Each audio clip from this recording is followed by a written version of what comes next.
शुक्रिया।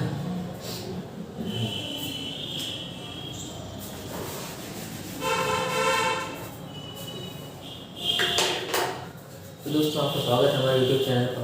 आज हम जानेंगे एनालिटिक कॉन्टिन्यूएशन के बारे में, जो कि बेसिक एक टॉपिक है। तो चलिए फिर शुरू करते हैं बिना किसी टॉपिक सॉरी बिना किसी देरी के शुरू करते हैं, ठीक है। जो दिख रही है तो ये पढ़ाई हो रही है,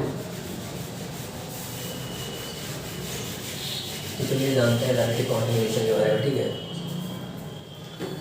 तो देखिए एनालिटिक कॉन्टिन्यूएशन क्या होता है। एनालिटिक कॉन्टिन्यूएशन, ठीक है। देखिए तो हम कहते हैं कि अगर हमारे पास दो फंक्शन है f1z और f2z, ठीक है। तो हमारे पास दो फंक्शन है जो कि दो डोमेन्स पहले हम ले लेते हैं। हमने दो डोमेन हमारा होता है, तरीके से दो रीजन हमारे पास होते हैं। एक हमारा रीजन है, इस तरह से बना लेते हैं, एक हमारा रीजन d1, ठीक है, ये हमारा रीजन हो गया d1, और एक हमारे रीजन हो जाएगा d2। और इसमें खास बात ये है कि दोनों ही रीजन में कुछ एरिया जो होगा कॉमन होगा। तो हमने कहा यहाँ पे कॉमन इसमें एरिया आ जाएगा इस तरह से।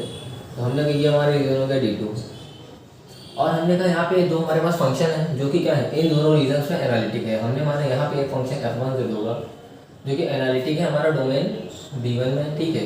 और हमारा जो फंक्शन है f2z वो कह रहा है एनालिटिक कहाँ पर है, वो एनालिटिक है डोमेन d2 में। तो जब ऐसा हो जाता है तो हम क्या कहते हैं कि हमारा फंक्शन f1z डोमेन d1 में एनालिटिक है, फंक्शन f2 डोमेन d2 में एनालिटिक है, और इन दोनों जो है डोमेन है हमारे, इन दोनों में कॉमन रीजन मिल रहा है हमारा, ये मिला।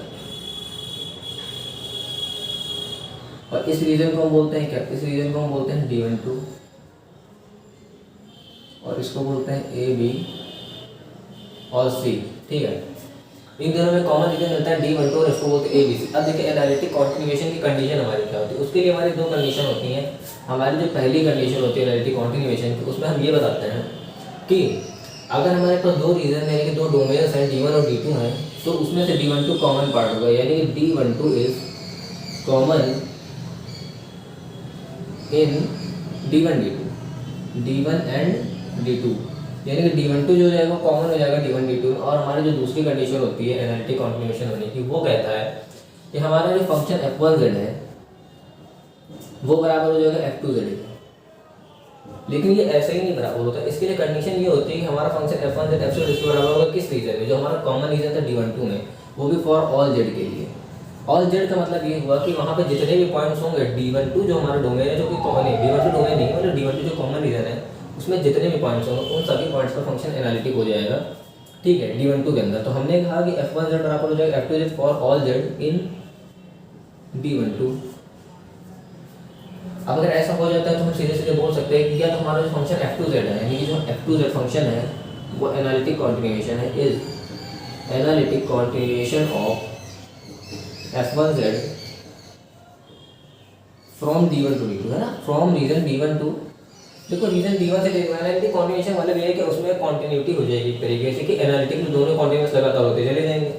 तो अब देखिए d1 से d1 एनालिटिक है, ये यहाँ पे जो f1z जो f2z है फंक्शन इज एनालिटिक कॉन्टिन्यूएशन। तो f2z जो फंक्शन एनालिटिक है वो d1 से पहले तो d12 में है तो उसमें भी एनालिटिक और d2 में भी एनालिटिक है, इसलिए इसको लिखते हैं कि f2z is analytic continuation of f1z from d1 to d2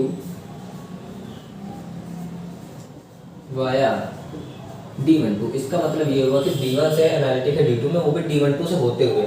इसी को हम इस तरह से भी लिख सकते हैं, वो आप लोग खुद लिख सकते हैं कि f1z is analytic continuation of f2z from d1 to d2 via d12, ठीक है। इसलिए इसको हम बोलते हैं कि एनालिटिक कॉन्टिन्यूएशन बोलते हैं। अब इसके लिए जैसे कि